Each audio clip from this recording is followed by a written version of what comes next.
Buenas noches, soy Fernando Rodríguez, estamos en Radio Cómplices.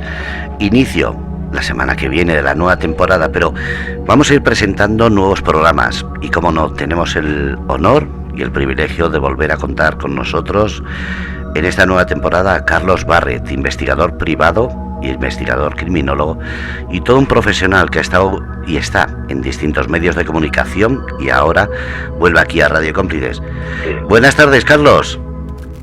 Hola, buenas tardes, ¿qué tal? ¿Cómo estamos? Pues me alegro mucho. Muchísimas gracias de volver a tenerte aquí en Radio Cómplices y sobre todo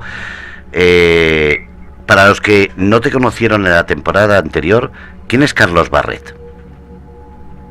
Muy bien, bueno, pues en principio, como anteriormente decías, estuvimos colaborando en la temporada pasada y bueno, bajo mi experiencia como investigador privado, pues tuve la suerte de poder asistir en algún programa vuestro y ser asiduo de algunas veladas que tuvimos bastante interesantes y en las cuales pude exponer casos míos en los cuales hablaba pues más bien de temas mediáticos y de casos que son muy conocidos, aunque también se hablaba sobre mi trabajo en general. Y bueno, el tema de la criminología, la criminalística y el tema de la investigación en general pues es muy fuerte y realmente es lo que apasiona.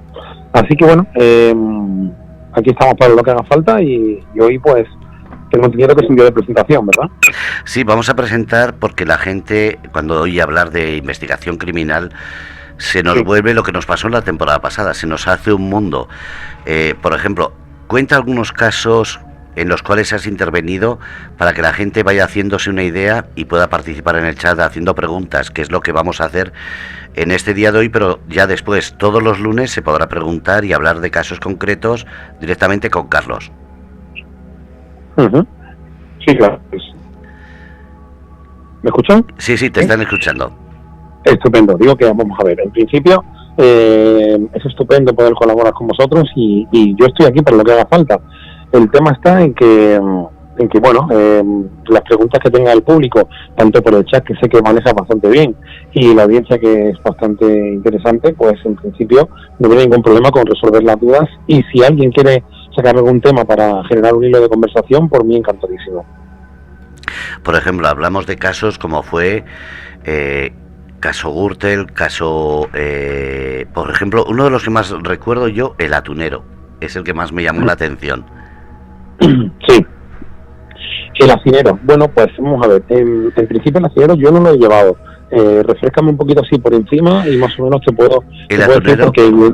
El atunero estuviste hablando, entonces fue en Antena 3, si no recuerdo mal. Ah, vale. Sí, el atunero, perfecto. Pensaba que decías, no te había entendido bien. El atunero vasco, ese es el Chorigorri. Ese fue el barco que en las Islas Seychelles tuvo una gran polémica por el hecho de la seguridad privada, en la cual pudimos hablar sobre el secuestro del jefe de seguridad privada que estaba encargado de velar por la seguridad de este barco. El problema aquí se generó cuando el jefe de seguridad privada tomó la decisión y tuvo la represalia contra su equipo, el cual, bueno, pues se encerró en el cuarto de máquinas. Todas las armas que tenía bastante bueno. A ver, lo que pasó exactamente fue que se encerró en el cuarto de máquinas. Él tenía bastante repercusión por la seguridad del barco, en el que manejaba todo, solamente recaían en la seguridad, y el gran problema que hubo aquí fue que él, cuando se enterró dentro, se quedó con todo el material, con todo el armamento, y después de matar a un compañero suyo se suicidó. Entonces se generó una gran polémica sobre el uso de las armas y en este tipo de servicios, y sobre también el grado de titulación que le daban para poder ejercer sobre una persona que está en un barco en alta mar utilizando armas de guerra. Este fue el punto álgido donde se generó todo este tema. A mí me llamaron directamente de una asociación para pedirme ayuda, en el cual soy portavoz, para que pudiese hablar con este barco directamente desde la isla Seychelles y poder darle información antes de que llegase a España. Entonces, el barco se llama Chorigorri, es un barco, un atunero vasco, el cual pues estaba por aquí, por aquella zona de las islas Seychelles, y el cual, pues al haber este tipo de suceso, me llamaron para que pudiese sacarlo en los medios y poder dar un punto de vista diferente, sobre todo por el tema de la información, a pesar de ser muy temático, y que realmente fuese un tema que a la gente le atraía por el hecho de ver que eran un barco español en aguas abiertas, y que generó este tipo de problemas sobre el tema de la seguridad privada y de la titulación. Ese fue sobre todo el problema que tuvimos. Y bueno, ahí fue donde yo entré en juego, evidentemente. Además del controvertido debate que hubo, e incluso si no recuerdo mal, en el Congreso se estuvo hablando del uso de esas personas en esos barcos, incluso sabiendo que era una zona conflictiva perseguida por piratas, zona conflictiva militar, etcétera. Sí. Además, de hecho, durante esa temporada, digamos, ese tiempo, el problema estuvo bastante movidito con respecto al uso de las armas y al tema de la actividad. O sea, en la actividad me refiero que en alta mar había muchos desembarcos de piratas que iban atacando en Costa de Marfil, por ejemplo, en cosas así, que buscaban sobre todo eso, ¿no? Buscaban el tesoro del barco, y gente que se acercaban desde la orilla de tierras que son bastante conflictivas y terrenos que son bastante buenos. Estamos hablando de gente que está en guerra, que está continuamente en guerra, de zonas que siempre están cambiando de gobierno. Cuando derrocan un gobierno matan a toda la familia. Países muy subdesarrollados, son los cuales pues la violencia es el pan nuestro de cada día. Y en este caso, pues bueno, digamos que la zona cero para poder pescar, donde había bastante Producto Interior Bruto y se podía acercar nuestros barcos, también tienen el hándicap de que pueden haber piratas, y de que al mismo tiempo pues necesitamos ir allí, necesitamos una infraestructura, necesitamos, hablando de armas de material bélico, armas de guerra, y bueno, en este caso pues pasó así. Luego también se vio ¿qué pasó? Se vio cómo sucedió todo, porque evidentemente tú no puedes llevar las armas en el barco, las armas se las tienen que dar allí, tienes que pasar una serie de controles, y esto estuvo mal hecho desde primera hora, y al final todo esto desembocó en una tragedia. Así que bueno, ese es el gran problema. Ese es el gran problema de todo esto. Además hubo una controversia porque en aquellos momentos fue cuando se puso de moda esto de los guardaespaldas, y todo, iban armados, sí. Y empezaron a hablar de la ley de, sobre todo, especular si estaban todos adecuadamente con un psicotécnico o un análisis mental, que se decía, es que el arma se la dan a cualquiera. Fue un tema muy debatido en esos años. Exactamente. Vamos a ver, a mí me preguntaron sobre ello. Yo tengo el rango, ¿no? La titulación dentro de la escala de seguridad privada. Tengo la titulación más alta, que es vigilante. Bueno, perdón, la primera sería el vigilante, y la más alta sería el detective privado, y la que está por debajo es dirección de seguridad privada. Yo tengo ambas. Trabajo como gerente de una empresa de seguridad privada, pero también trabajo como detective privado. ¿Qué pasa? Que cuando tú trabajas cuando tú pides la titulación de una de las dos cosas, digamos que por ejemplo, yo llevo la empresa en sí, tengo que estar titulado, dado de alta con mi TIP, como mi tarjeta de identificación profesional, como gerente, como director de seguridad privada. Pero si yo, por ejemplo, quiero trabajar de detective, tengo que ser detective privado y al mismo tiempo darme de alta solamente la actividad de detective privado. En este caso, yo actualmente dirijo una empresa de detectives y soy director de seguridad privada. Esto quiere decir, bueno, yo ahora actualmente estoy por otros motivos, estoy de baja y tal, y ahora empezamos a trabajar en el mes de octubre, espero, y mis compañeros siguen trabajando. Yo les voy derivando todo el trabajo, ellos lo siguen haciendo, y me encargo de la parte mediática. Como colaborador de televisión, pues intento que el tema siga siempre candente, y que todos los casos tengan un punto de vista muy objetivo desde la experiencia de un investigador privado que ha estado más de una década en la calle. Evidentemente, todo el empaque que te conlleva estar mucho tiempo en la calle, y que al mismo tiempo te da ese bagaje, es lo que intento plasmar en los medios de comunicación. Y bueno, este tema del aturero vasco fue uno más.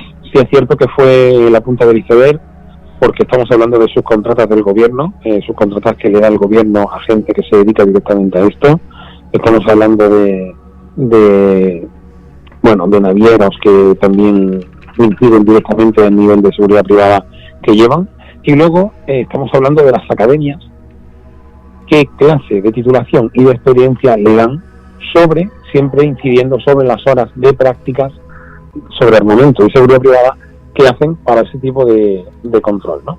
Hablamos de que una academia no te dice que tienes que dormir menos de 4 horas diarias según el personal que haya, y tampoco te van a dar el armamento que tú necesitas para poder practicar. Entonces, supuestamente, te puedes practicar una galería de tiro, pero no practicas con un Kalashnikov. Con una K-47 no vas a practicar. Entonces, claro, cuando te meten en un barco con poca experiencia, pocas horas, al mismo tiempo te dan titulación exacta, no más, pueden suceder ese tipo de cosas. Ese es el gran problema de todo esto, amigo. Después también estamos en casos como, hemos dicho, casos políticos, pero a mí me viene una información que has puesto en el grupo, y es que todavía estamos, los que somos de mi edad, de los 50, que nos hemos criado con el Mississippi, todavía estamos dando vueltas al caso Alcácer. Ajá, bueno, el caso Alcácer actualmente está está ahora mismo de moda, ¿no? Acaban de sacar también otra persona más, otro de tantos, acaba de sacar, en principio acaban de sacar otro largometraje, creo, o documental, no estoy seguro, que lo vi el otro día, en el grupo que tengo yo de Facebook, que luego realmente interactúo ya poco, pero la gente lo lleva bien. Estuvimos hablando sobre el caso Alcácer, visto desde el punto de vista de un director que ha sacado nuevas revelaciones, pero que tampoco son mucho más allá de lo que se sabía.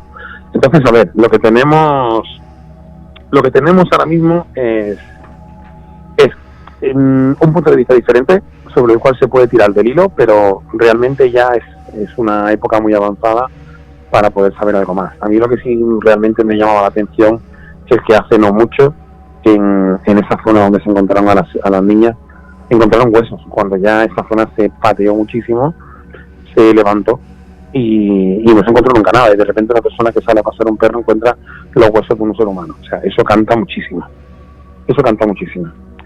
Pero bueno, yo no lo creo, no me creo nada de esa historia, y creo que sí, que realmente había manos negras aquí, y creo que realmente habían ritos satánicos, habían algunas cosas en las cuales nos falta mucha información, y que realmente no es plato de buen gusto para nadie, porque hablamos de chicas menores, si no me equivoco, y que en su tiempo pues fue un caso muy sonado. Yo era un niño, entonces te puedo hablar sobre mi experiencia, de lo que he ido escuchando y del punto de vista que he podido dar sobre el caso, pero no lo he llegado a conocer en primera persona.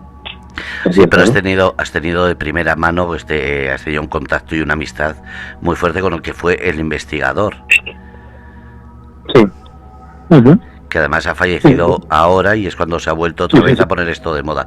Juan Ignacio Blanco, ¿cierto? Eso es. Además, de hecho, Juan Ignacio Blanco, cuando falleció, me pasó la información directamente de la familia, y bueno, sin querer, di la información en mi Facebook a título personal, como compañero y como una persona más allegada, y resulta que fue como aquel que dice trending topic, porque sin comérmelo ni bebérmelo, el problema que hubo fue que se no sé, corrió como la pólvora, y empezaron a publicar y a escribir en televisión, en periódicos sin televisión salió la información de que le había dado yo la noticia, porque bueno, se quería guardar un poquito celosamente el tema de asistir a la capilla y del entierro y tal, y cuando di la noticia pues empezó todo, ¿no? Y bueno,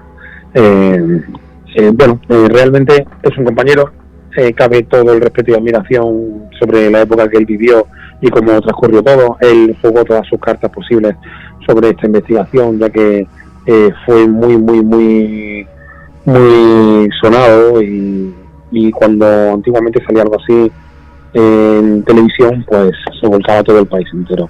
Fue un caso como, digamos que muy paralelo o muy, digamos, no paralelo, no sería la palabra, sino el adjetivo sería muy parecido quizá, ¿no?, al caso de Julen, el niño que desapareció dentro del pozo, y que no lo encontraban y que finalmente tuvieron que excavar y tal, fue lo mismo. Entonces, en esa época mediáticamente fue un boom y yo, máximo respeto y admiración. Yo creo que algún día saldrá la verdad y tal, y el tema de las cintas pues no se llegaron a encontrar, se pensaba que saldrían, pero luego se decía que la integridad de la familia también corría peligro sobre algún político ya medio retirado y tal, y bueno, ese fue el tema. ¿Crees que algún día de verdad sabremos la verdad? Porque esos poderes que había detrás, que eso nunca se ha negado, es lo que todavía, después de tantos años, sigue teniendo la gente miedo a lo que hay detrás, esas manos negras que se decía eran tan poderosas de cambiar un fiscal, unos análisis, una búsqueda. ¿Crees que va a ser verdad que un día se sepa?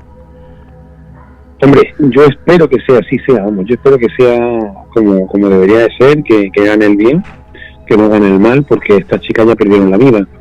Al mismo tiempo, su padre, el padre, bueno, me refiero a su padre, me refiero al portavoz de todo este asunto, perdió su vida también estando vivo, porque realmente sigue vivo, pero ha entregado toda su vida a la causa de poder resolver este tema, el cual adoptó literalmente a Juan Ignacio Blanco dentro de su domicilio durante meses para poder resolver esto. Entiendo que Juan Ignacio Blanco era periodista y no criminólogo, era un periodista que se dedicó al mundo de la investigación, de los pioneros, porque por entonces no se llevaba y la policía eran los que se encargaban de la investigación, siendo el equipo de criminalística, cuando la criminología todavía era una carrera, ni era un título propio de la universidad. Simplemente, digamos que el que le interesaba saber algo como en el periódico El Caso, esos periodistas que llevaban el tema negro, ¿no? Directamente él se metió en el abismo de poder investigar, tocó personas, las cuales dando su nombre se sintieron maltratados, se sintieron violentados porque eran personas muy mediáticas, y por eso él pagó la imagen que tenía de persona que incidía mucho en el tema de la investigación y sobre todo el tema mediático, porque claro, cuando tú eres una persona que mediáticamente ya eres reconocido y de repente das 4 nombres, esos 4 nombres que tú estás dando, las personas lo asocian directamente a lo que tú dices como si fuese una verdad, porque ya eres muy conocido, porque ellos piensan que tú no tienes nada que perder, ya que eres una persona que si dices algo ya tienes un bagaje y ese bagaje avala todo lo que tú digas. Entonces, en este caso, esta persona puso entredicho muchos nombres de gente de alta finanza, de periodistas muy conocidos, en los cuales estaban muy vinculados a la política, etcétera, etcétera. Y también habló de mandos de la Guardia Civil, que decía que también estaban documentados sobre estos posibles hechos de ritos satánicos, etcétera, etcétera. Y también vincularon mucho el caso Bar. Entonces, claro, el caso Bar ya tenía también un tirón muy grande, como para poder vincularlo a esto. Ya se le sumaba que todo era, bueno, pues el caso Bar fue otro agravante más de este caso, de la niña de Alcácer. Y al final, una cosa por otra, tenemos muchísimo, pero nada en claro. Esto es un gran problema. El gran problema es que cuando hay mucha información, saber vincular una cosa con otra y tener un hilo que sea todo certero, en una investigación hay que tirar para atrás, no para adelante. En la investigación hay que ver la escena del crimen y siempre tirar hacia atrás, ir resolviendo hacia atrás hasta llegar a un punto base. Cuando nos paramos en ese punto base, si no tenemos todo, no tenemos nada más. Y luego, evidentemente, hay muchos matices, muchas ramificaciones, las cuales nos dan la lógica sobre un condicionante. Por ejemplo, una persona pasa por un sitio y deja una huella en el asfalto de barro por haber salido de un camino. Evidentemente, cuando tú llegas a la escena del crimen dentro de una ciudad y no sabes qué ha pasado, cuando te pones a investigar en el coche y ves barro, ese barro, por ejemplo, te puede dar la pista de ese terreno arcilloso que quizá solamente se ve en una zona de esa localidad, con lo cual ya está cerrando el círculo. Si luego inspeccionas esa zona, ves el tránsito de ese camino o de otros, y al final pues te vas ahí. Entonces, claro, todo esto hay que ir limándolo tanto, que para sacar de un bloque de mármol una estatua, nosotros lo que hacemos es directamente ver la estatua hecha y luego ir limando. Ir deslimando. Entonces, claro, es muy difícil que después de tantísimos años podamos sacar algo en claro. Yo como un mero espectador, ya que te digo, yo era un niño por entonces y siempre soñaba con poder intentar hacer cosas muy parecidas, como meterme en el mundo de la investigación, siendo, por ejemplo, un investigador y habiendo acabado en platós de televisión, haciendo rigurosos directos por cosas que son tan relevantes como un asesinato, un crimen o un homicidio, doy gracias a que me han acogido los periodistas, pero Juan Ignacio Blanco y yo teníamos algo en común, pero al mismo tiempo nos equiparaba mucho el mismo hábito, ¿no? Nosotros teníamos el hábito de monje, que era el hábito de la investigación, pero yo como criminólogo especializado en criminalística, investigador, y él como periodista, yo digamos que yo me dedico a la investigación pura y dura, y a raíz de los casos médicos que tenía me llamaron de los medios de comunicación, pero él fue exactamente al revés. Él, como periodista, se metió en el mundo de la criminología. Entonces empezó a dar charlas sobre su experiencia y con ella empezó a moverse. Claro, lo que estamos hablando a día de hoy es que este hombre y yo éramos la antítesis, pero jugábamos en la misma liga. Ese es el tema. O sea, él era periodista puro y duro y yo, sin embargo, soy investigador puro y duro, pero uno como el otro al final acabamos en los platos de televisión hablando sobre casos, y a mí me congratula mucho que este señor pasase por ahí para poder enseñarnos muchas cosas que realmente no son cosas de estudio, pero sí son formas y maneras de poder tratar la televisión con millones de espectadores y en puntos tan ágiles como poder saber cuáles son las reacciones de personas que supuestamente pueden estar implicadas, y ver cómo el populacho, como la gente de la calle puede reaccionar para poder apoyar a esa familia. Esto, al igual que Paco Lobatón, cuando desaparecía alguien y movía masas, es un punto y aparte en nuestra sociedad. Es un punto y aparte. Así que bueno, sobre ese caso te puedo hablar lo justo, porque yo creo que muchísimas personas sabemos de esto. De hecho, cuando la plataforma de entretenimiento Netflix empezó a sacar a la luz el anuncio de que iba a hablarse sobre el caso Alcácer y tal, y salió a la luz todo, otra vez empezó el debate. Y en mi grupo de Facebook se habló demasiado. Se habló muchísimo, hubo hilos súper largos de personas que daban, aportaban y tal, gente que estuvo en la zona. De hecho, hubieron personas que hicieron quedadas para aparecer en aquella zona y poder rastrear todo, o sea que aquello se pisoteó muchísimo. Con lo cual no entiendo cómo luego pudo salir unas personas, un chaval diciendo que paseó el perro y se encontró allí unos huesos de un cadáver humano, cuando todo es una mentira, seguro. Entonces, claro, es que no cabe lógica ahí ninguna. Así que, amigo, ni nos lo creemos, ni vamos, yo no veo por esa pista, ni mucho menos. Ahora vamos a más actual. Lo has dicho, eres comunicador, no eres periodista, pero sí estás en medios de comunicación. ¿Cómo nos puedes explicar que tantos casos que salen en televisión, casos Pujol, casos Gürtel, casos tarjetas Black, cómo se puede tardar tantos años en conseguir enjuiciar a una serie de personas? Porque mucha gente dice, pero si eso se sabía, pero es distinto lo que siempre hablamos, la ley moral o la ley que queremos, y tú en este caso lo que realmente es la ley y cómo tiene que ir paso a paso. ¿Por qué se tarda tanto? Bueno, vamos a ver, partimos de la base de que la mayoría de los medios de comunicación hoy en día no son objetivos. La mayoría están comprados, o sea, eso es una cosa que se sabe, y el periodismo libre hoy en día son las redes sociales, para mí.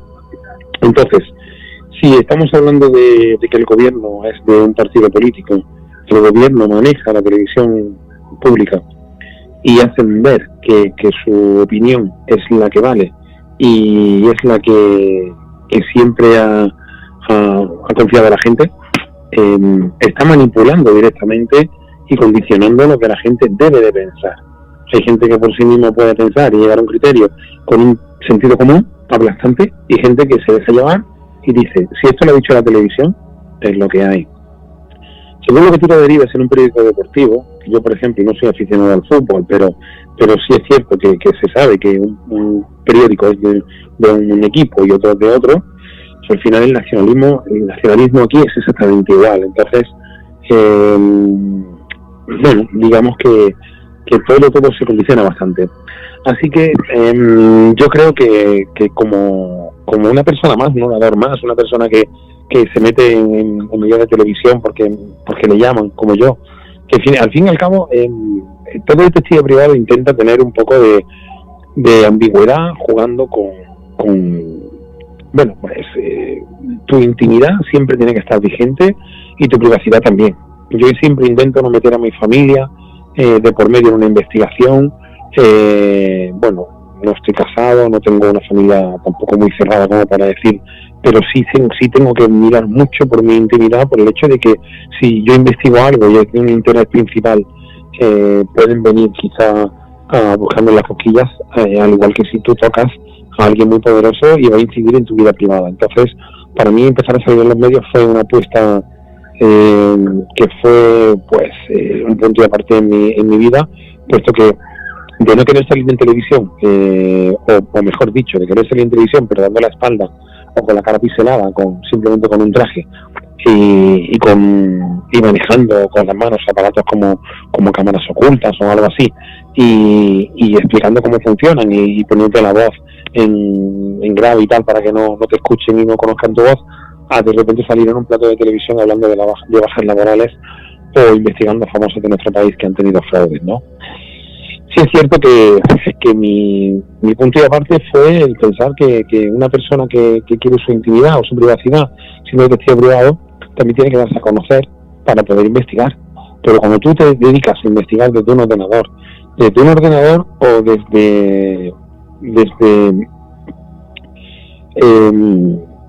una biblioteca o desde cualquier oficina que tú tengas acceso a datos y tengas una serie de maquinaria, de aparatología, de lo que quieras, como quieras llamarle, con la cual tú digitalmente puedes moverte y hacer una investigación, o un terreno de campo, por ejemplo, como sentarte en un coche con un cristal pintado que nadie te vea. Se puede hacer perfectamente, pero yo aposté por la forma de salir en televisión, hablarle a la gente claramente de que el ser detective privado no es un mito, que nuestro trabajo es real, que somos como la policía, pero solamente tratamos temas civiles y que realmente podemos ayudar a las personas. Que cuando una persona, por ejemplo, sufre en su familia un homicidio y lo tratan como un accidente y se cierra el caso, que un detective privado puede llegar a poder demostrar que no ha sido así, sino que realmente la familia llevaba razón, que era un homicidio, y esas pruebas se las entrega a la autoridad competente para que hagan una diligencia, si se puede enjuiciar, que haga un informe pericial y ese informe pericial sea verdaderamente que sea muy claro y conciso para que verdaderamente sea lo que resuelva ese caso. Eso te da aparte de la veracidad que tiene, ¿no?, y de ser un testigo, que en este caso es un testigo perito, te da una validez que sabes que puedes ayudar a la gente. Y entonces mi punto de vista fue, si salgo en televisión hablando sobre casos mediáticos que estoy investigando y me han pedido que los comente, porque ya se conocen, ya se saben, y la familia quiere que se sepan, y mostrar tu cara, a decir, bueno, pues en principio intento salvaguardar mi identidad para que la gente no me moleste. Bueno, pues yo en las redes sociales tengo mi nombre y apellidos puestos, doy mi cara en los medios, pero también es cierto que hay gente que no sabe cómo llegar a ti, te busca por las redes sociales y contacta contigo para que tú, con tu equipo, que es lo que yo hice, montar un equipo, empecé a acaparar más trabajo y empecé a ayudar más a las personas. No te hablo económicamente, sino simplemente de personas que tenían un gran problema a las cuales se le pudo ayudar, porque sencillamente un día en televisión, haciendo un programa en directo en prime time, como es un programa de la mañana de Espejo Público, en el cual he estado bastantes veces como colaborador, llamarme una persona desde el norte y acercarse en un AVE a Madrid, y después del programa verlo en el centro de Madrid para poder charlar un rato, entregarme una documentación, aceptar su caso y subirse en el mismo día con el AVE para arriba. O sea, estamos hablando de que ese acercamiento y esa distancia al mismo tiempo puede ser viable cuando tú desenmascaras la novela negra del típico detective que es gordo, que lleva gabardina y lleva gafas de sol para que no se le vea. Hoy en día estamos en una era digital en la cual se puede hacer muchos servicios desde casa, como antes te decía, y también me refiero a que puedes ser una persona mediática, pero al mismo tiempo puedes estar en la privacidad y puedes tener muchísimo trabajo si lo haces de buena forma y puedes ayudar a la gente. Mi apuesta por la información y por la televisión y por los medios fue porque me lo pidieron, porque me ofertaron, me demandaron salir en televisión para poder hablar sobre algo que los mismos programas de televisión me pedían. También es cierto, y sí es cierto que he renegado mucho del mundo rosa. O sea, no quería que mi trabajo perdiese la veracidad que necesita por salir hablando de una persona que está todo el día en plato vendiendo mentiras para hacer portadas. No quería que fuese así.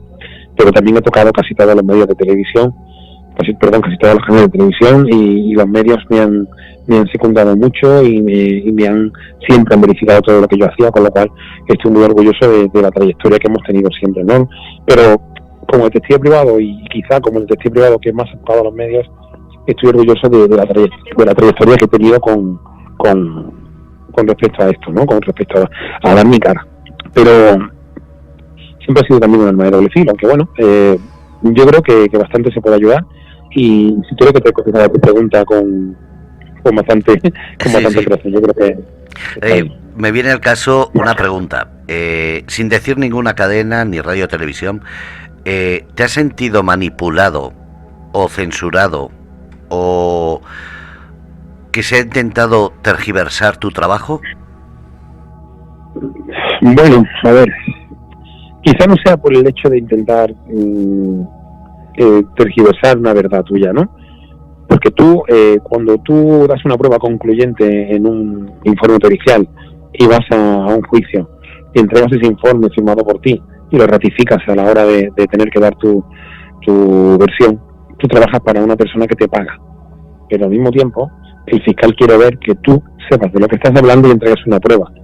Pero cuando estás hablando de televisión, hay mucho colaborador que va a televisión que quiere mostrar el sensacionalismo, quiere ver que la gente de a pie que está viendo la televisión juegan al poli bueno o poli malo, para que tú me entiendas. Hay gente que intenta sacarte un poquito la información, tirarte de la lengua para decirte, bueno, y si esto no es verdad, cuando realmente tú estás viendo una fotografía de una persona que está pues robando y te quiere decir que no, que a lo mejor pues se lo ha encontrado, ¿no? Y no hay fotografía de ellos. Si tú le estás mostrando una fotografía metiendo una mano en una chaqueta ajena, pues no tiene más vuelta de hoja esto. Entonces, es cierto que los medios de comunicación intentan no decir que es mentira lo que estás hablando, pero sí intentan decir que puede ser que no sea verdad. O sea, una cosa es mentir, otra cosa es omitir, ¿no? O sea, una cosa es negar y otra cosa es omitir. Entonces, cabe la mentira. Ellos intentan siempre buscarte un poquito la vuelta para que tú te expliques y tal. También, por ejemplo, hay gente que ha hecho algo en televisión, me han llamado para que les defienda presentando un informe pericial, le he sacado el informe a la luz y la televisión, por ejemplo, ha sido cruel con esta persona y hemos tenido que tomar cartas en el asunto diciendo, mira, esto es así, pero como norma nacional nos han tratado bien y siempre hemos tenido la verdad sobre la mesa. O sea, la verdad encima de la mesa, porque no ha sido tampoco algo que bueno, cuando te llaman realmente a ti a televisión es porque llevas una información muy fidedigna y la información es bastante concluyente. Pero también hay gente que no está de acuerdo. O sea, depende del punto de vista que lo mires, pero también es cierto que el investigador, cuando tiene una información que prevalece, esa información es la que va a misa, como se suele decir. Es la información que está en el informe, es la información que tú llevas a un juicio, es la que hay. Entonces es muy difícil que te puedan rebatir sobre esa información. Pero bueno, sí, siempre hay alguien que te lo puede intentar tirar por tierra. Es cierto. Vamos a ir al chat porque tienes, por ejemplo, a Joaquín, que es colaborador en un programa que se llama Aventuras de un camarero en bici los jueves. Y dice Joaquín, Carlos, ¿has tenido amenazas de muerte o has temido por tu vida en algún momento? Y dice, Carlos Barre, te admiro por tu valentía. Pues ante todo, muchísimas gracias al compañero que bueno, ya me dirás quién es y lo seguiré encantadísimo. Y sí he tenido amenazas, he tenido bastantes amenazas, sobre todo porque cuando metes el dedo en la llaga con alguien que realmente se cree que es importante o alguien que le puedes arruinar la vida, o dentro de lo que cabe le haces que su chiringuito se desmonte, sí puede ser que tengas ese gran problema. Pero hasta el día de hoy nunca ha pasado nada. Me han llamado muchas veces con números ocultos, me han intentado comprar, por ejemplo, me ha contratado una parte para investigar algo y cuando ya lo he tenido me ha buscado la persona que le está investigando porque se han enterado para que a la hora de juicio intente, pues, bueno, digamos, doblegarme un poquito con respecto a alguna oferta económica o algo en un juicio y tal, y bueno, no es, lo primero que no es nuestro, odontológicamente no es, a ver, no es, deontológicamente no es que no tenemos, nuestro criterio no es simplemente lo que sirva o no, o sea, no es que yo vea y crea en algo. Si yo tengo una fotografía que es bastante concluyente y incido en lo que yo estoy investigando, cuando yo entrego esa prueba, mi cliente se la da a su abogado y su abogado es el que la pelea. Yo simplemente voy a ratificar lo que yo he hecho, lo que yo he creado en ese momento para hacer una vigilancia o un seguimiento o colocando una cámara oculta o un micrófono oculto o con otros distintos aparatos, ¿no? Pero sí es cierto que hay mucha gente que ha intentado pues comprarnos o intentar también hacernos ver la vida diferente, amenazando de alguna forma, sí, pero bueno, no es... Por decirlo, mi caso no ha sido demasiado grave tampoco. Por decirlo de manera sutil, ¿no? Sí, bueno, mira, pienso una cosa, compañero. El tema del atunero vasco, estamos hablando de una persona de hace, creo que, no sé, bueno, una persona que trabajaba en el gobierno, que llevaba el Ministerio de Defensa, era la persona gerente que llevaba la naviera que le pasó esto con el Chorigorri. Entonces, la seguridad privada que estaban contratados era de él mismo. O sea, la empresa de seguridad privada era de esta misma persona, con lo cual, pues, no iba a tener ningún tipo de repercusión. Al final no pasó nada, me refiero a penal. O sea, la familia pueden dar muchas vueltas y pueden decir que ha sido un asesinato, etcétera, etcétera, y se va a juzgar el hecho. Pero no se va a juzgar sobre la normativa, ni se va a juzgar, digamos, el ejercicio en sí, ¿no? De lo que pasó o de que cómo está legislada esa seguridad privada en ese momento, etcétera, etcétera. O sea, y mucho menos va a recaer en esa naviera. Eso ya no se ha vuelto a saber más nada. Y es porque son gente muy importante. Esas personas, cuando tú das la información, esto va más, estamos hablando de gente millonaria que tiene mucho poder, más que dinero, y que te pueden complicar la vida, evidentemente. Tienes que andar con pies de plomo, pero también tienes que saber hasta qué punto tú puedes ser más o menos íntegro y decir la verdad de forma más cruda o menos cruda. Yo siempre he ido a todas y a pecho descubierto porque realmente sé que tengo un buen respaldo, aparte del equipo jurídico del programa que siempre te deja que tú hagas lo que tú quieres, pero te puedo decir que peligrosamente, de forma más peligrosa, esto es más importante que un mundo rosa. Pero también es cierto que un mundo rosa, una persona importante que está siempre haciendo portadas de revistas o platos de televisión, te puede arruinar mucho más una carrera si tú lo quieres vivir de las medios o quieres ser importante. Yo en mi caso, a mí la televisión simplemente me sirvió para que la gente supiese cuál es mi caché, cuál es mi forma de hacer mi trabajo.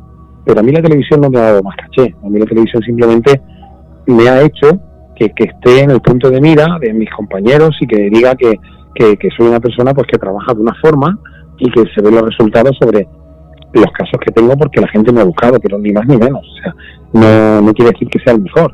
Evidentemente tiene que haber como yo, muchos y mejores. Pero que resuelvan las cosas de una forma o de otra no quiere decir que luego tengan tu carrera mediática o tu carrera... bueno, la carrera mediática quizá me ha dado temas que otras personas no podrían haber tocado por el hecho de no estar en televisión y luego pues la familia desesperada te busca. Pero también quiere decir que tienes un buen hacer porque luego saben, las cosas siempre han salido bien. Yo no tengo queja con mis clientes, al revés, todos siempre súper agradecidos, pero también es cierto que estás en el candelero. Si te equivocas, eres el primero en caer y tu error es muchísimo más grande que de una persona que es desconocida. Tanto una cosa como otra. Mira, dice Joaquín, yo tuve un compañero que fue policía secreta y tuvo que dejarlo por amenazas a él y a su familia, por la falsedad de los que lo hacían. Dice, no me contó muchas historias, pero sí algunas debido a la amistad que hizo. Es verdad que lo que se está diciendo, que un investigador privado, cuando se pone a investigar y pasa los datos a la policía, no siempre salen adelante. se cortan por el camino o eso es un tópico? Vamos a ver, lo primero, ¿cómo es el modus operandi de un detective o de un policía? A ver, un policía, digamos que se debe al público, ¿no? Se debe a las personas de la calle que realmente salvaguardan la seguridad de las personas. Pero un detective privado lo que hace es trabajar de forma privada para una persona particularmente, tanto por una empresa como una persona particular.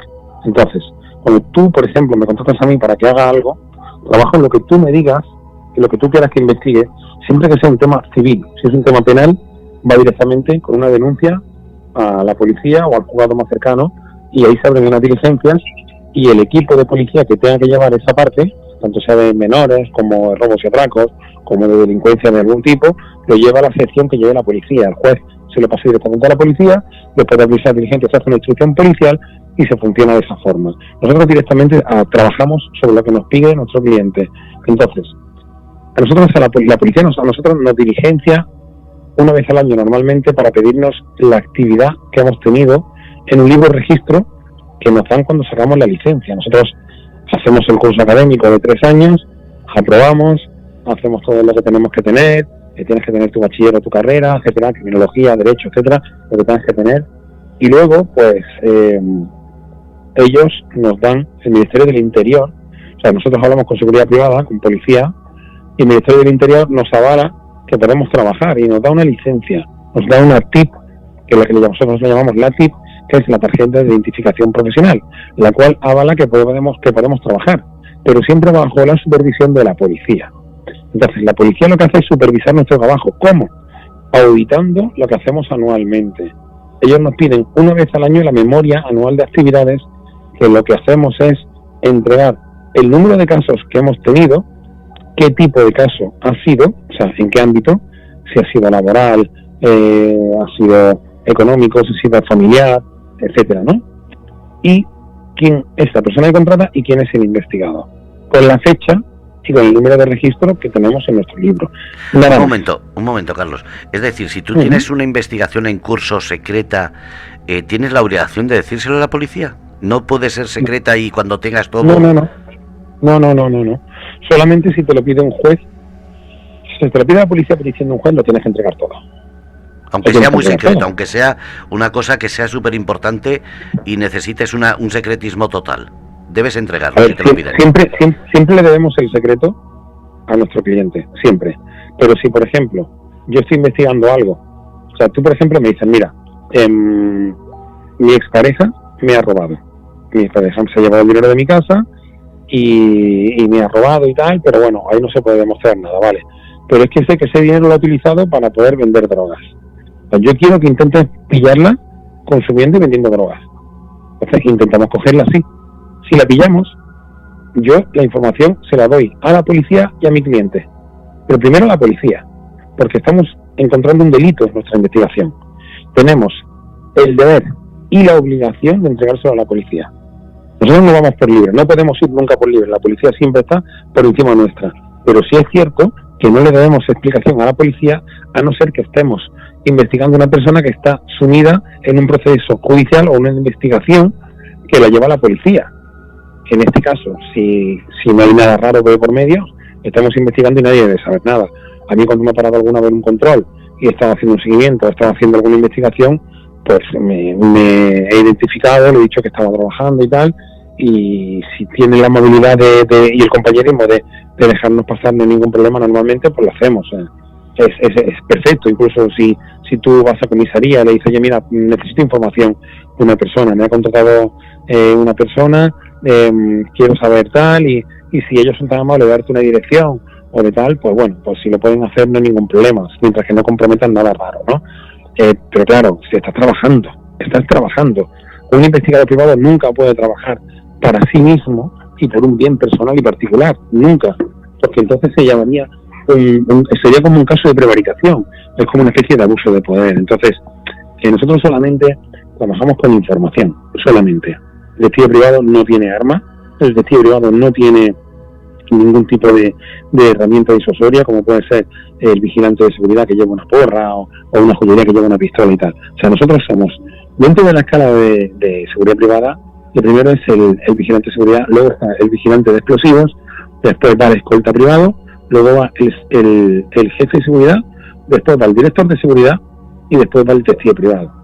El último tiene el bachiller y tiene que tener 3 años de titulación académica, con lo cual no necesita de pruebas físicas, pero sí necesita de ciertos conocimientos, tanto en derecho como en criminología, en la cual pues se dan también unas prácticas como el seguimiento, etcétera, etcétera. Pero un vigilante de seguridad simplemente está para poder vigilar o para poder intentar controlar un acceso, por lo menos aquí en Andalucía, ¿no? Entonces, claro, lo que estamos hablando es que dentro de seguridad privada, o sea, dentro de la Policía Nacional, sería Policía Nacional / seguridad privada / inteligencia. La inteligencia es el apartado, el epígrafe que controla a los detectives privados, solamente a nosotros. Somos dentro del rango, el punto más alto de la jerarquía, pero siempre supervisados por la policía. No trabajamos por libre ni para nosotros mismos. Pero sí es cierto que tenemos un trabajo muy apasionante en el cual pues puedes llegar a saber muchas cosas, puedes ver muchísimas cosas, pero no podemos pasar de la zona legal de cualquier persona de a pie, ¿de acuerdo? No por ser un detective privado tiene derecho a pinchar un teléfono, por ejemplo. O sea, somos como una persona normal y corriente, pero sí tenemos la titulación para poder investigar, hacer un seguimiento, hacer una escucha, como colocar un porque te ha colocado alguien, por ejemplo, no sé, colocar una cámara oculta, pero por ejemplo no puedes pinchar un teléfono, ¿no? O sea, que no es como, para que hablemos claro, que no es como salen las películas americanas que tienen armas, que tienen todas las puertas abiertas para hacer lo que quieras. Es diferente, la legislación allí es diferente, compañero. O sea, allí la legislación, un detective es un rango de la policía allí, aquí no. O sea, lo que es un inspector aquí es allí diferente. Y allí está el detective y el detective privado. Eso es lo que la gente no llega a comprender. Pero ahí está el detective de la policía y el detective privado, que es totalmente particular. Aquí solamente existe el detective privado. El detective aquí se equipararía a un inspector, ¿no? Por ejemplo. Pero claro, hablamos de diferentes grupos de la policía. Aquí la Policía Nacional va por secciones y allí hay diferentes policías. Está el FBI, está la CIA, está la Policía Metropolitana, está la DEA, hay diferentes, ¿no? Entonces, claro, la Policía Estatal, la Policía Federal, asuntos internos, pero no, aquí no. Aquí la Policía Nacional es Policía Nacional, cada uno en su comisaría con un segmento diferente y trabajan todos al unísono. Según lo que vaya cayendo, pues cae en un sitio o en otro, y según la denuncia que caiga en el juzgado, pues cae la instrucción para una sección o para otra. Pero aquí funcionamos así, es totalmente diferente. Lo que sí es cierto es que somos una profesión muy nueva, en la cual el número de detectives prácticamente se asemeja al número de jueces en España. Somos solo 4.000, no somos más.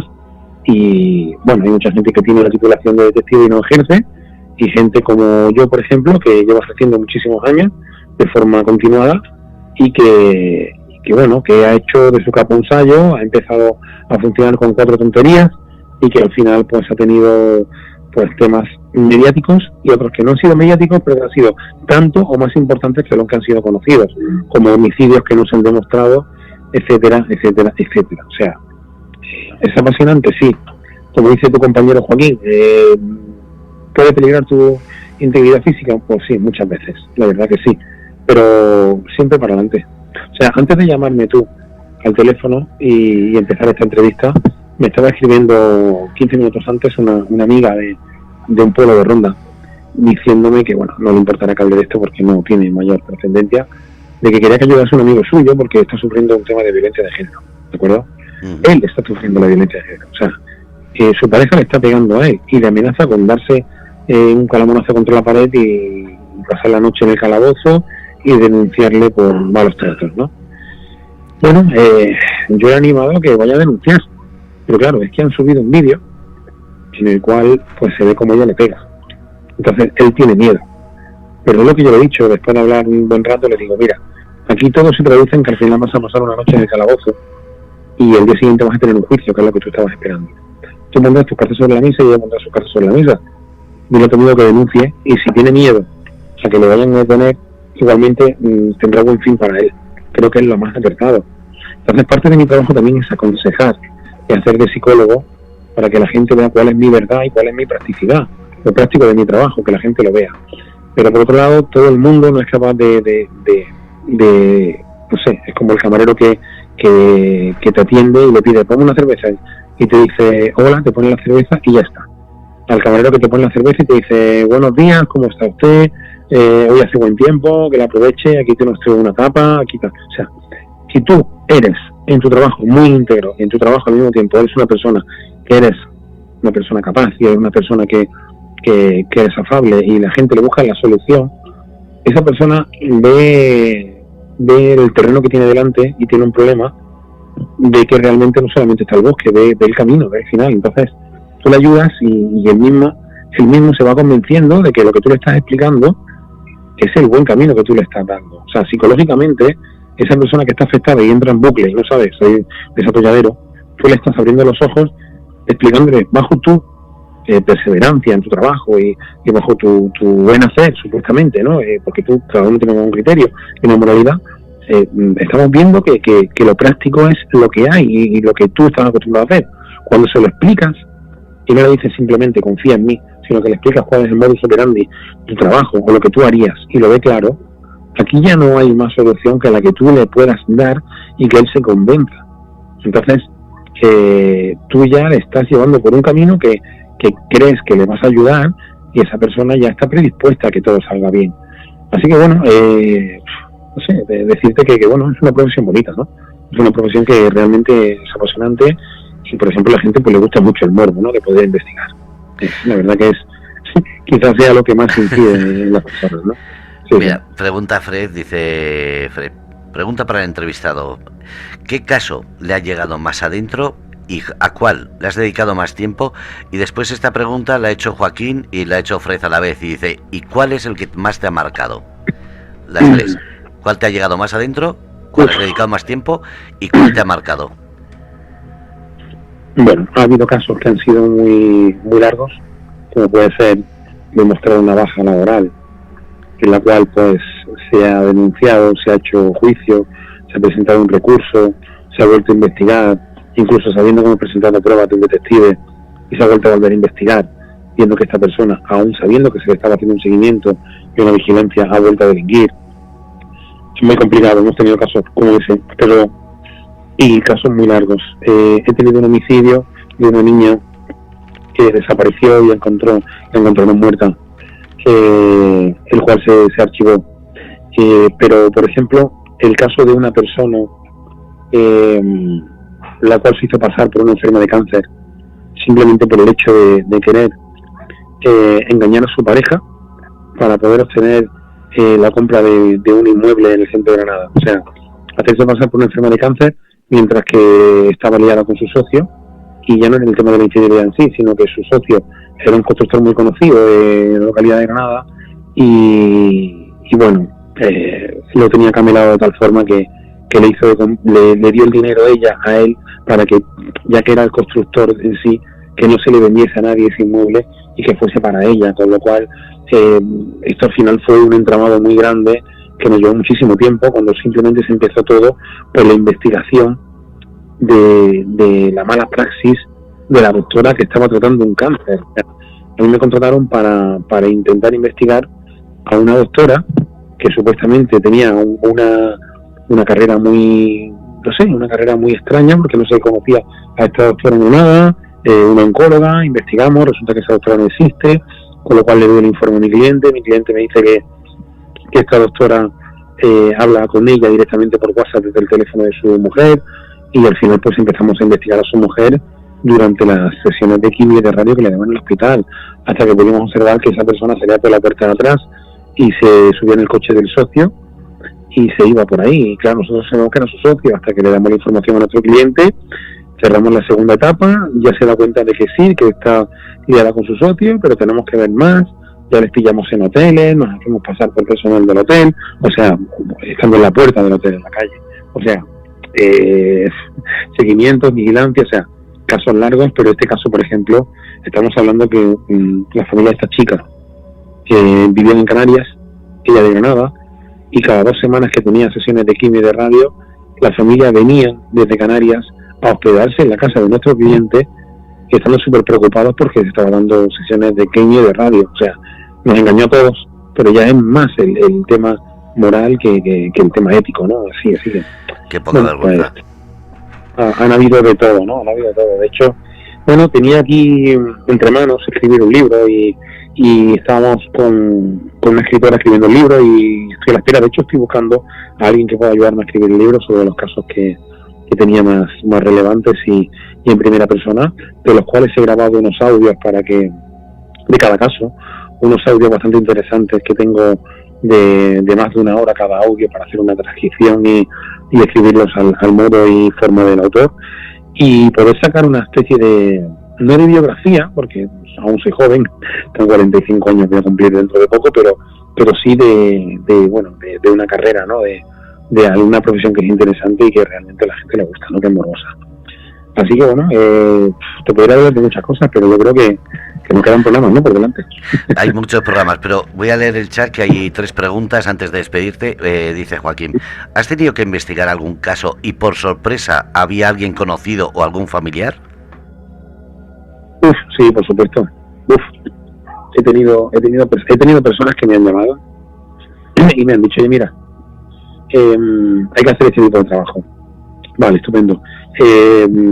Llama a mi amigo, llama a mi amiga, le dices que vienes de mi parte y tal, y ya está, no hay ningún problema.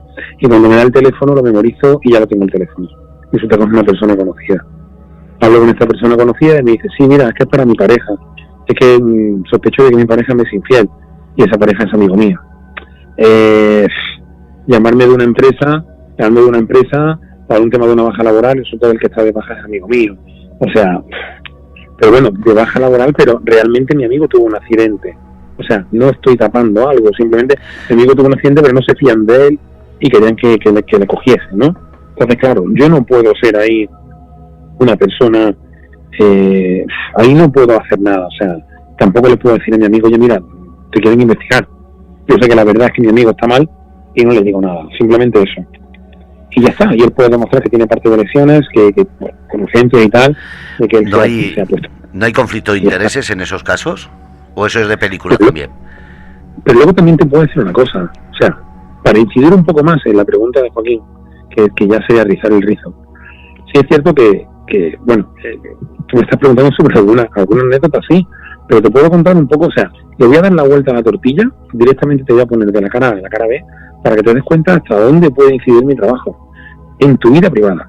O sea, yo, por ejemplo, he ido a hacer una convivencia a Huelva con unos amigos a una casa y llegar allá a la puerta y sacar uno un cigarrillo y liarse un porrito de estos y tal, y ponerse allí en la puerta y bueno, y me dice: bueno, ten cuidado con Carlos, que Carlos es detective.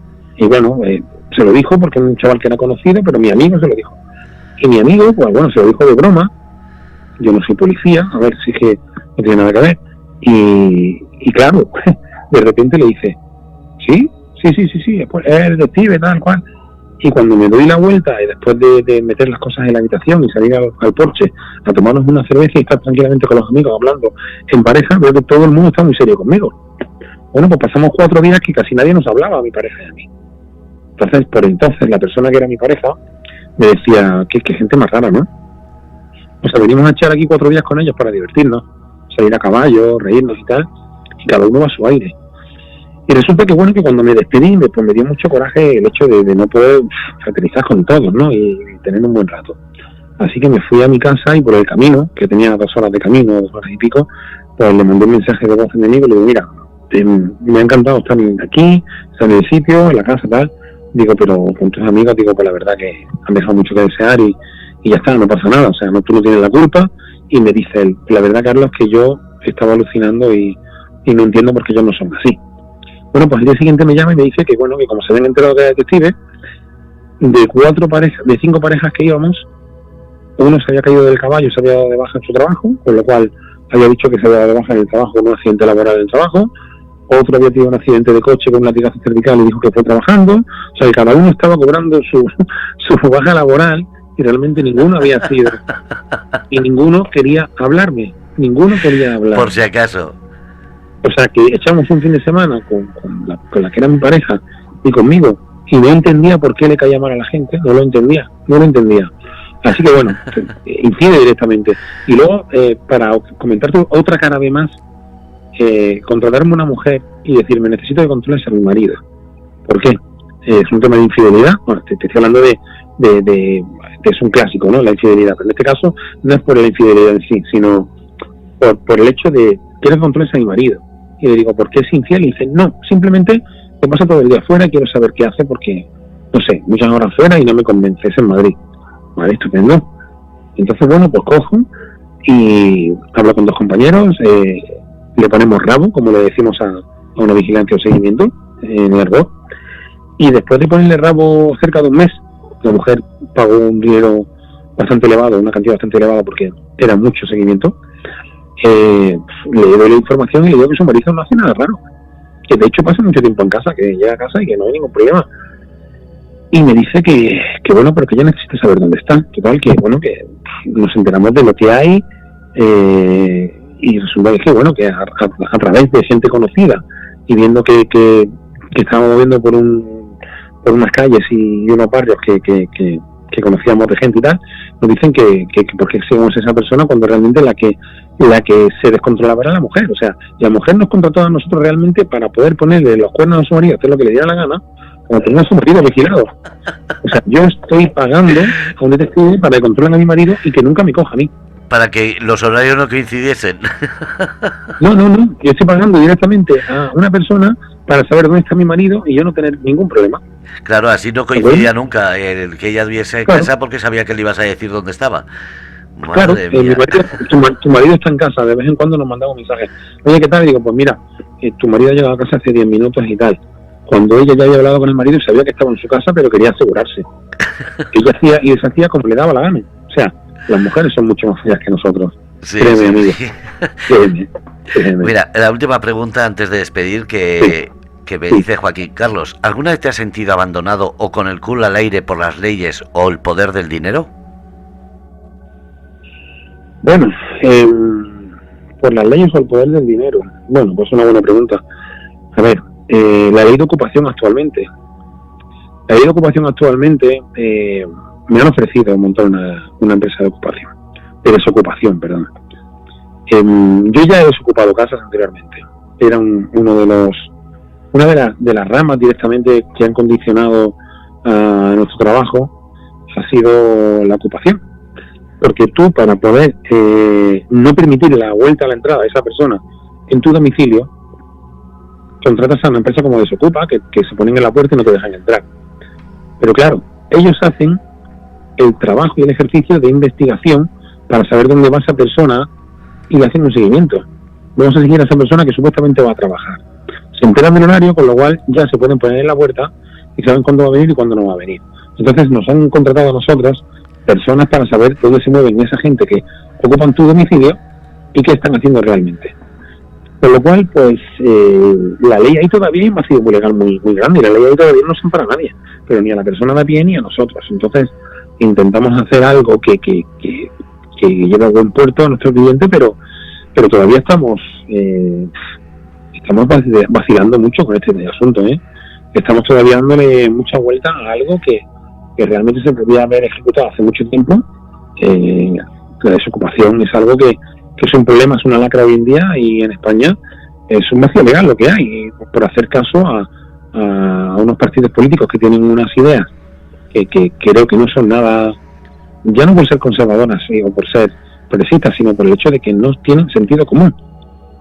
Simplemente, cuando una persona va a ocupar una casa, no piensa si la persona que está dentro es del mismo partido político que de ella o no. Simplemente sabe que la casa la puede ocupar y le gusta y se mete. Da igual que la persona que esté dentro simpatice con su ideal político de ocupación o no. Tú puedes ocupar una casa y a lo mejor ocupas la casa de un ministro que tenemos progresista que está a favor de la ocupación y tiene todo el derecho a ocupar esa casa, según parece, ¿no? Bueno, entonces, eso ha pasado, Eso ha pasado. No es el ejemplo, pero si las personas que están alentando a la ocupación y viven en unas casas grandes le ocupasen su casa, ¿cambiaría la película? Ese es el asunto. Entonces, esa doble vara de medir ese cinismo y esa hipocresía ahora mismo no la tenemos de todas con la ley. Lo cual yo creo que la ocupación es una de las cosas que más incide ahora mismo en la pregunta que está haciendo nuestra compañera, ¿no? Yo creo que sería eso. Además que ha pasado una de Podemos, le han metido en su casa y se ha ido a un juzgado a denunciarlo. Una persona que está a favor de la ocupación y le ha pasado. Es el chiste o la antítesis de lo que hace a lo que debe hacer. Sí. Bueno, vamos a ver cómo acaba eso. Pero en principio debería de acabar como todo el mundo, ¿no? Sí. Pues que esa persona tiene prevalencia sobre los demás. Ya se llamaría prevaricación. Sería un abuso de poder. Por el hecho de tener un cargo público. O será de las un maestro de escuela también es cargo público, ¿no? Tengo entendido que deberían de ser, tanto que se trata como una autoridad, deberían de ser lo mismo, ¿no? Entonces, no lo entiendo. Así que bueno, no, yo creo que por ahí, amigo. Yo creo que por ahí sería de manera. Bueno, hablaremos de eso porque el tema ocupación también es un tema que la otra vez quedamos ahí pendientes. Carlos, de nuevo, gracias por estar de nuevo en Radio Cómplices, por enseñarnos y sobre todo por estar aquí. Pues muchísimas gracias y buenas noches. Me alegro mucho de escucharte y encantado de volver con vosotros. ¿De acuerdo? Un abrazo. Nos vemos todos los lunes a esta hora. Gracias. Chao. Chao. Buenas noches. Bueno, pues habéis escuchado el programa de los lunes, La Noche, con Carlos Barret, investigador, criminólogo, comunicador, pero no solo eso, sino es una persona que además de tener un trabajo tiene una mentalidad que, como lo habéis escuchado, muy cuerda, es muy de la calle, no es el típico que la ley la dice, sino que la lleva muy a rajatabla. Es una persona que ya conoceréis poco a poco, ha estado en casos mediáticos tremendos, yo no lo voy a decir, ya irá diciendo. Y además, durante la temporada que estuvo hablando de casos que los cuales muchas veces te deja la cuestión de que dices, ¿cómo puede ser que la ley no sea tan comprensiva? Pues precisamente él nos lo va a explicar en este programa. El por qué a veces cosas que nos parecen normales o naturales, para un investigador, para un criminólogo, para un policía, para un juez, es muy difícil demostrar. Por eso están ahí investigando y llevando a cabo todo esto. Como digo, gracias a todos. Lunes 10 de la noche, aquí en Radio Cómplices, Fernando Rodríguez tiene la suerte y tiene el honor y el privilegio de presentar a Carlos Barret y su programa La Noche. Espero que os haya gustado y sobre todo que lo hayáis disfrutado.